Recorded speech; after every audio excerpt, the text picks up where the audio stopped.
March 14, 1945, near the Rhine, Germany. A small squad of U.S. infantry advanced through the shattered outskirts of a village when the ground trembled beneath the roar of German armor. A Panzer tank emerged from the smoke, its gun tracking the Americans with lethal precision. Soldiers dove behind rubble, clutching rifles and grenades, hearts pounding against the drumbeat of approaching tracks. Amid the chaos, Private First Class Samuel Sam Turner held something unusual, a welded steel pipe bent into a crude shield. The other men had laughed when he first rolled it out, calling it reckless, idiotic, a last-ditch attempt at personal safety that would get him, and possibly them, all killed. Yet there he stood, gripping it against his shoulder, eyes fixed on the Panther, calculating angles and timing with a calm born of stubborn determination. The first shell struck nearby, shattering bricks and sending splinters flying. Turner adjusted the pipe shield instinctively, bracing it against his chest. Then the tank fired point blank, and the shell hit the pipe with a metallic clang. Sparks erupted, the blast deflected harmlessly aside, and for the first time, the squad saw what everyone had mocked become a lifeline. It was not a trick of luck. It was survival, engineered. By early 1945, the American push into Germany had reached the Western Rhine, a riverfront that marked the last organized defenses of the Third Reich. Infantry units advanced cautiously through shattered villages, open fields scarred by artillery, and streets littered with abandoned German vehicles. Resistance varied by sector, but one constant remained: the presence of German armored divisions. Panther and Panzer IV tanks, though diminished in number and often lacking full crews or maintenance, still represented lethal threats to small infantry squads moving without close armor support. Turner's squad had been part of a larger advance from the West Bank, tasked with clearing buildings, securing road intersections, and preventing German counterattacks from splitting the line. Communication lines were stretched thin. Radio signals bounced over ruins and dense smoke, forcing squads to operate semi-independently. Units relied heavily on individual initiative, adaptability, and quick problem-solving. The terrain, a mix of narrow streets and open squares, magnified the danger. A single tank crossing an intersection could decimate a squad within seconds if they lacked cover or countermeasures. American infantry tactics emphasized combined arms, yet on many forward operations, units found themselves isolated. Engineers attempted to remove debris for safer movement. Mortars provided covering fire when observers could call coordinates, yet small squads remained exposed when tanks approached. Standard anti-tank weapons were limited. Bazookas, portable recoilless rifles, and captured explosives were available, but their range, reload time, and in-field effectiveness were uneven. Many soldiers depended on ingenuity when facing point-blank armor, improvising with what materials remained from supply depots, destroyed vehicles, or even scavenged steel. The culture of improvisation became as important as formal tactics. Soldiers learned to test new methods quietly before presenting them to superiors, often earning mockery or skepticism from peers. Turner had witnessed this firsthand. Early in the campaign, he and a few fellow soldiers attempted minor modifications to existing shields and panels from vehicles, only to be ridiculed by sergeants insisting that such ideas were impractical. Yet necessity pressed them to continue, knowing that a single misjudgment could cost lives. In this environment, rumor and skepticism circulated fast. Men called experimental tools idiotic, crazy, or worse. But survival often relied on bending doctrine in ways senior officers could not anticipate. Turner's welded pipe shield emerged from that space, a combination of raw materials, intuition, and a personal understanding of angles, velocity, and impact.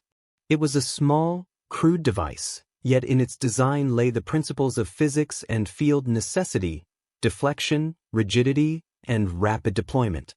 The squad's proximity to German armor forced every soldier to reassess risk constantly. Each step forward carried the threat of a Panzer shell, each movement potentially lethal. Commanders reminded men that improvisation could save lives, but only if combined with discipline and awareness. They stressed positioning, observation, and coordination, skills Turner internalized as he tested the shield in controlled drills during quieter hours, anticipating the moment when it might be needed under fire. By the time the squad entered the village near the Rhine, the operational environment had hardened all lessons into instinct. Streets were narrow, rubble-littered, and flanked by buildings that could conceal tanks or infantry alike. The roar of engines, the whistle of rounds overhead, and the smell of burnt wood sharpened senses. Within this crucible, Turner carried the welded pipe shield not as a novelty, but as a calculated survival tool. The very object once derided by peers now represented a potential edge against the German armored threat, an edge the squad would need within moments. The stage was set, American infantry isolated in tight urban terrain, German panzers advancing with lethal intent, and a single soldier holding a shield forged from necessity and stubborn ingenuity. That convergence would test not only Turner's courage but the practical limits of improvisation in live combat, shaping the battle's outcome in ways no training manual could predict. The American infantry in early 1945 operated under conditions that blurred the line between improvisation and necessity. Supplies were pushed forward from depots across the Rhine, but transport was fragile. Roads were cratered, bridges destroyed, and German artillery sporadically targeted supply convoys. Platoons often found themselves relying on what could be carried in backpacks or salvaged from the battlefield. In such conditions, ingenuity was not optional. It was a requirement for survival. Turner had been part of several experimental efforts before the pipe shield. Early trials included scavenged vehicle panels strapped to bodies, makeshift sandbag reinforcements, and reinforced rifle stocks intended to brace against recoil while deflecting minor shrapnel.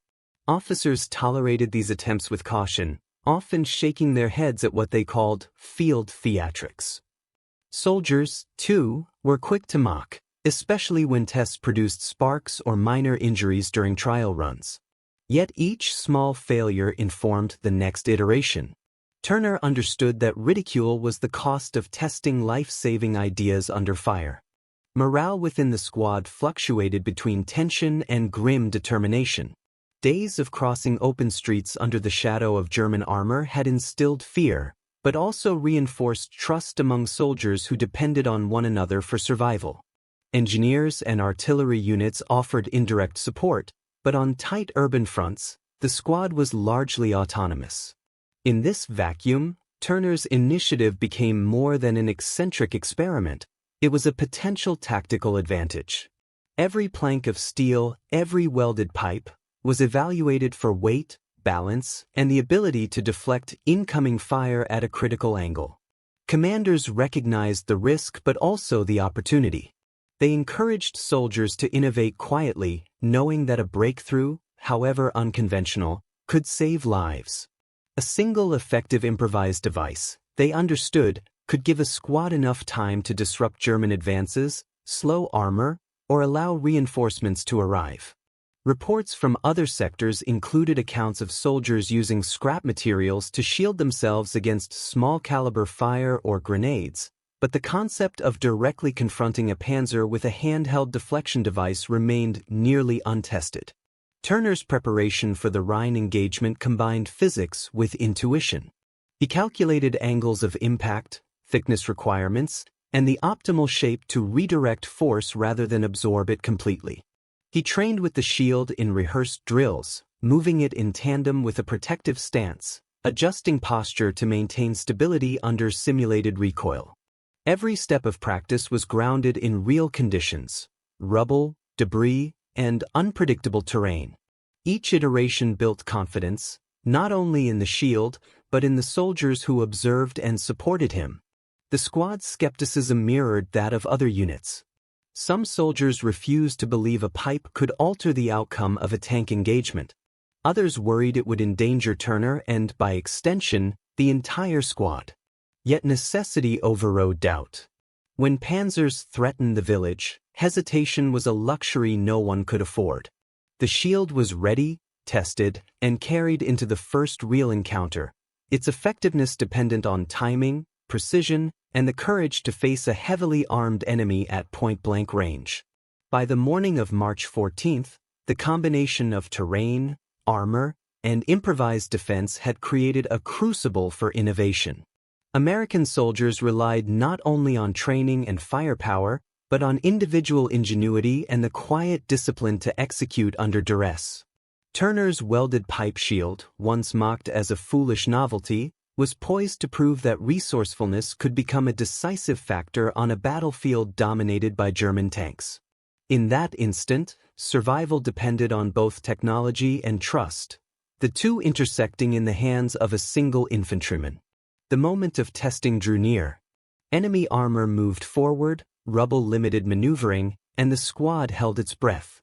Every calculation Turner had made, every trial under fire, every skeptical glance from his comrades led to this single encounter.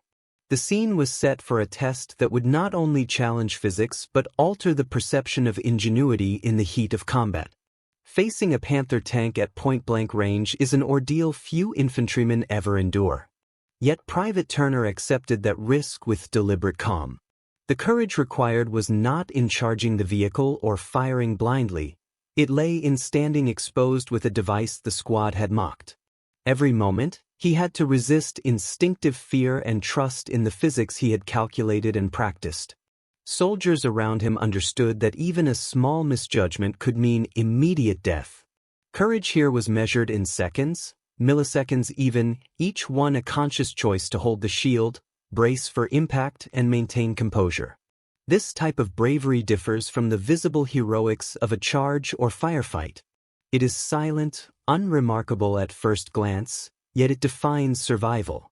The squad witnessed it not in grand gestures but in posture, shoulders squared, hands steady, eyes fixed on a moving threat that dwarfed their personal vulnerability. The courage resonated beyond Turner.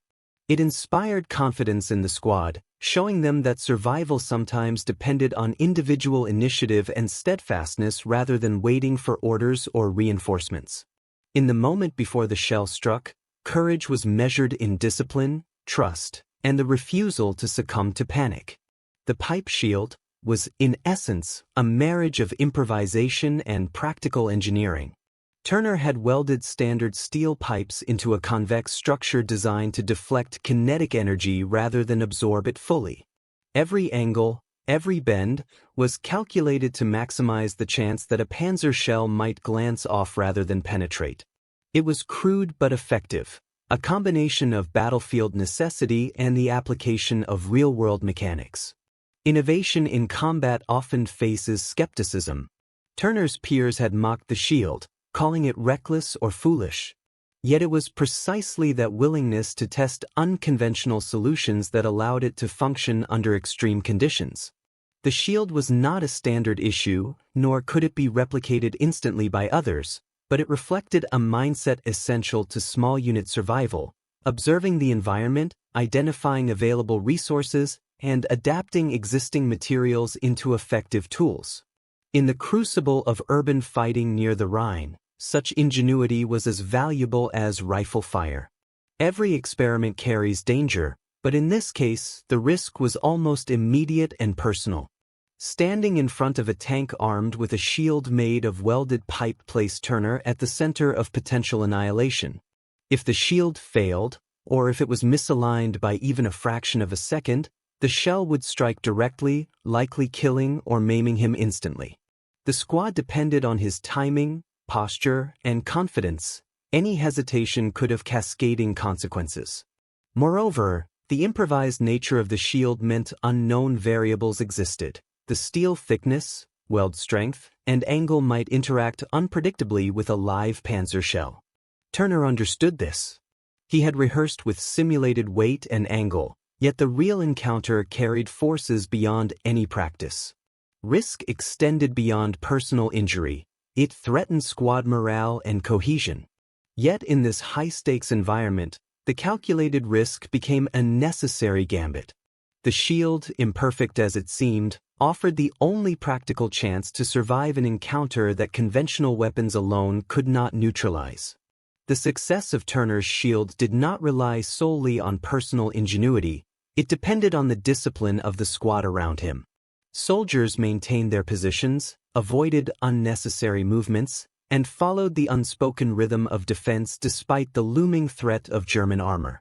Officers enforced silent communication protocols, ensuring that everyone knew their roles, who would provide covering fire, who would observe tank movements, and who would assist in debris management or emergency repositioning.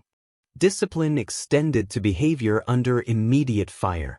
The squad could have scattered at the first rumble of the Panther, but years of training and shared experience kept them focused. Each soldier recognized that the improvised shield was part of a coordinated response, not an isolated stunt. The balance between initiative and unit cohesion allowed Turner to execute his plan without interference, and it amplified the effectiveness of his courage and innovation. Without this collective discipline, even the most well-crafted shield would have been useless in the chaos of point-blank engagement. The German Panther tank represented one of the most formidable threats American infantry faced on the Western Front. Its 75mm KWK-42 gun could penetrate cover that standard anti-tank rifles could not, and its armor was angled to deflect conventional rounds. Approaching at close range, it created a psychological as well as physical danger. Soldiers knew the tank could destroy entire squads with a single, well-placed shell. The enemy's presence demanded constant observation and adaptation. Turner's shield had to account for muzzle velocity, shell trajectory, and even recoil direction.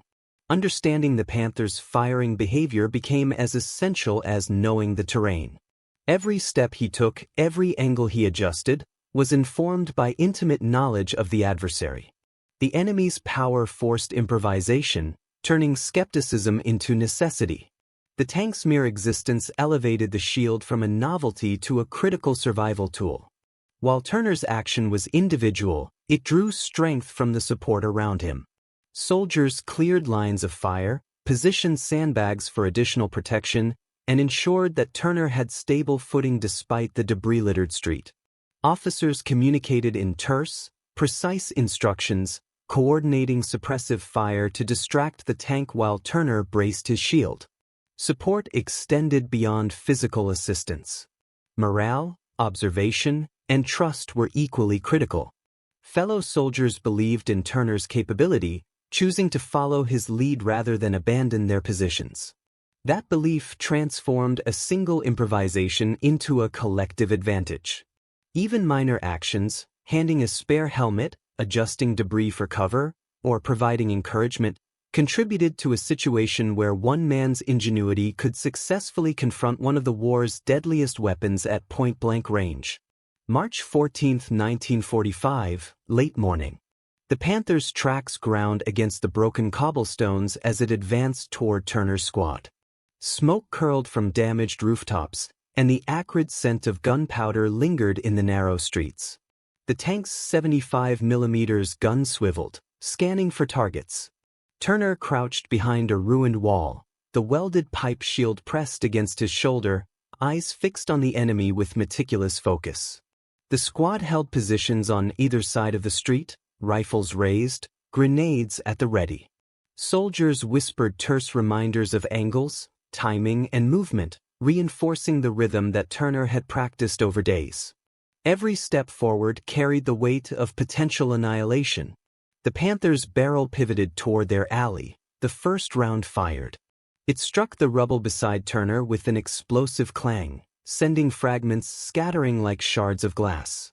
He shifted slightly, keeping the shield's curvature aligned, bracing against the tremor of the blast. The tank advanced, oblivious to the small, determined infantry in its path. Turner adjusted his stance again, sliding the base of the shield against the debris for stability. He could feel the metal vibrate, absorbing kinetic energy, and he waited. His training, practice, and the countless calculations about angles and thickness merged into instinct. This was not improvisation, it was applied physics executed under fire. A second round erupted from the Panther's barrel, point blank, aimed directly at Turner's cover. Time dilated in the fraction of a second before impact. The shell struck the convex surface of the pipe with a deafening clang, sparks flying as the projectile glanced harmlessly to the side. The metal trembled, yet held. Turner's stance absorbed the shock, and he maintained his balance, uninjured. The squad, who had watched with bated breath, exhaled collectively. Skepticism evaporated instantly, replaced by the recognition of what ingenuity had achieved. Amid the chaos, the squad continued to operate as a cohesive unit. Riflemen fired calculated bursts to distract the tank's crew, while Turner remained the immovable anchor, his shield angled to intercept the next potential round. He shifted slightly as the Panther repositioned, ensuring maximum coverage.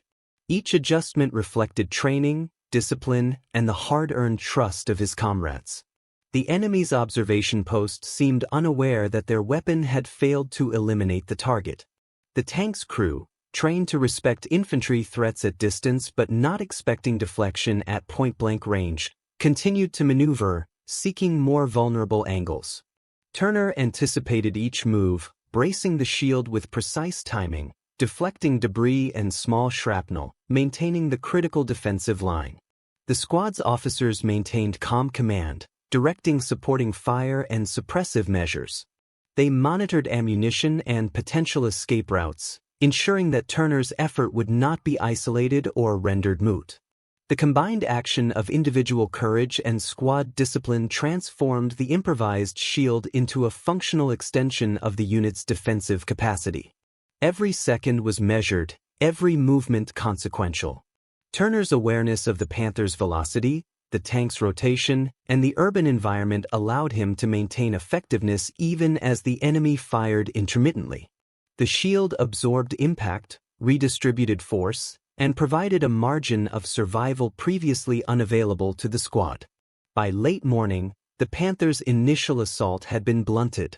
Though still a lethal presence, its direct fire had been neutralized at least temporarily. The squad had held positions in a section of the village previously deemed indefensible. Turner's shield had proven its purpose, earning not admiration in words, but in the steady breath, coordination, and renewed confidence of every soldier who witnessed it. The first critical encounter had ended without casualties. The squad's morale shifted from apprehension to determination. Turner, still gripping the pipe shield, understood that the battle was far from over, but he had changed the parameters.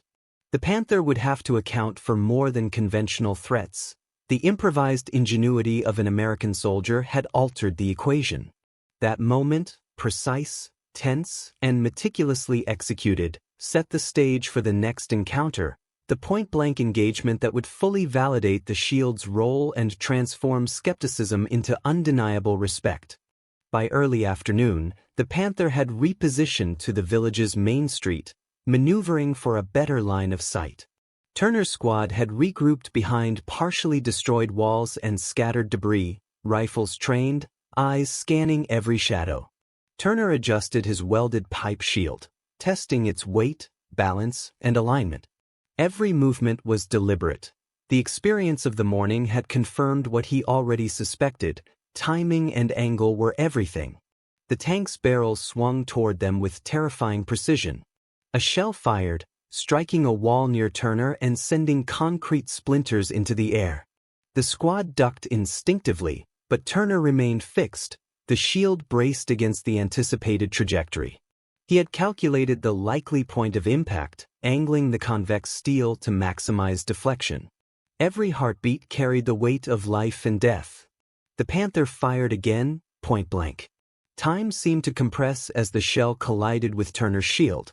The clang of steel on steel reverberated through the street. Sparks erupted, dust and fragments exploded outward, yet the shield held. The shell ricocheted harmlessly into a pile of rubble, leaving Turner unharmed. The squad exhaled, relief washing over the men who had doubted, mocked, and now silently acknowledged what ingenuity had achieved under fire. Officers seized the moment. Rifle teams laid down suppressive fire, machine gunners rotated, and grenadiers prepared for possible infantry support from the tank's crew. Turner shifted the shield slightly as the Panther attempted to adjust, ensuring continued protection. Every motion reflected discipline, instinct, and the practical application of engineering in combat conditions. The enemy seemed momentarily stunned. Tank crews, trained to respect infantry at distance but never expecting deflection at close quarters, hesitated. Their line of sight faltered as they recalculated threat levels. Turner's shield had not destroyed the tank, but it had neutralized immediate danger and disrupted the Panther's assault. The squad seized the advantage, pressing their coordinated fire, maneuvering strategically, and keeping the tank occupied without exposing themselves to direct fire. Turner's shield absorbed further impacts, fragments, minor rounds, and ricochets, each strike validating the design's effectiveness. The squad remained in tight coordination, supporting him physically and psychologically. Every soldier recognized that survival in this engagement depended on both individual ingenuity and collective cohesion. The shield had transformed from an object of ridicule to the linchpin of their defensive success. As the Panther attempted a final adjustment to fire at another angle, Turner anticipated the movement, shifting the shield with precision. The round struck the curved steel once more, deflected upward, and detonated harmlessly against a ruined wall. The squad's reaction was subtle but unmistakable: steadied breathing, tightened grips, and renewed confidence. The impossible had been made possible. The encounter did not end with celebration, but with recognition. Turner's shield had saved lives, held the line, and demonstrated that improvisation, courage, and discipline could overcome even technologically superior threats. For the first time, skepticism gave way to respect, and mockery became a silent acknowledgement of ingenuity under extreme conditions. By late afternoon, the Panther withdrew, stalled by the squad's determined defense and Turner's intervention. American soldiers maintained positions with cautious vigilance, but morale surged. The improvised shield had not only preserved life, it had validated the principle that one determined soldier, using skill and innovation, could alter the outcome of a high-stakes engagement. The squad's cohesion, discipline, and ability to integrate improvisation into practical combat created a ripple effect.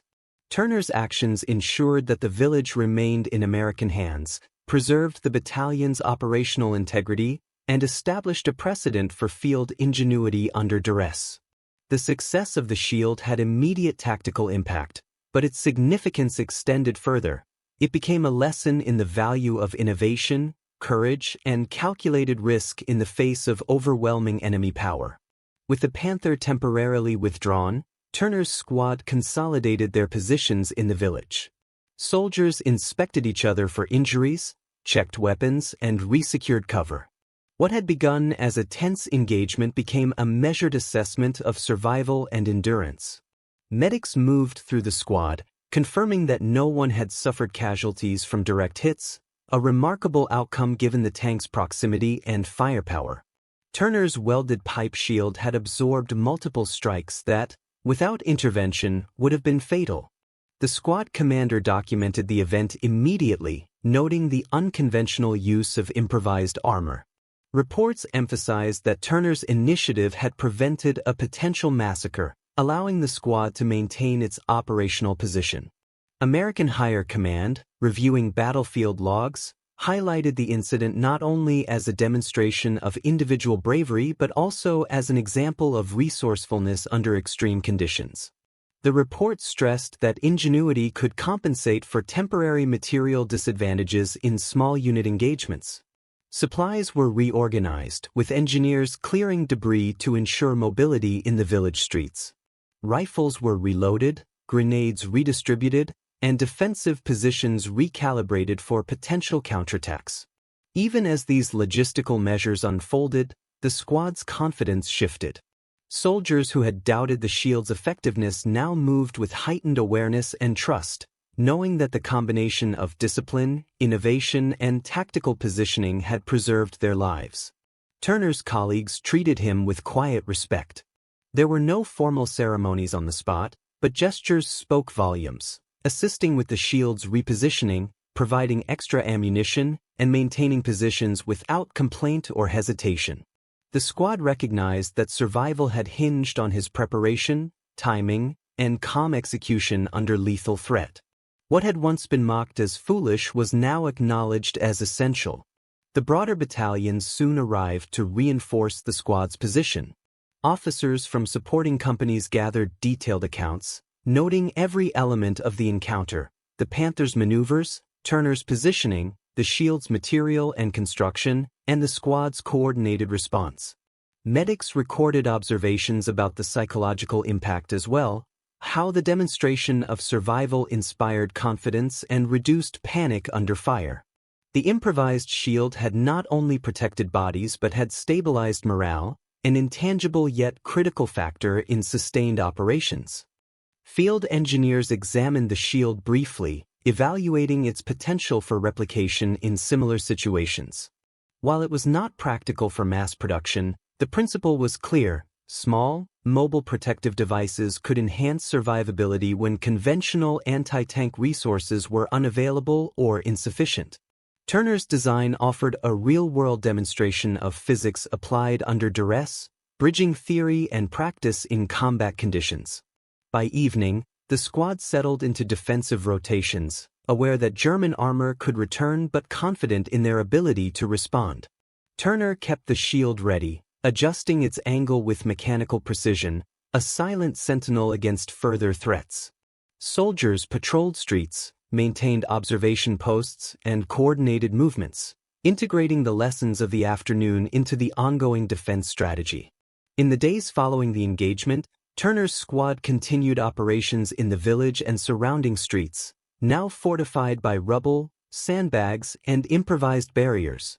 The Panther had retreated temporarily, but intelligence reports confirmed that German armor remained active in nearby sectors.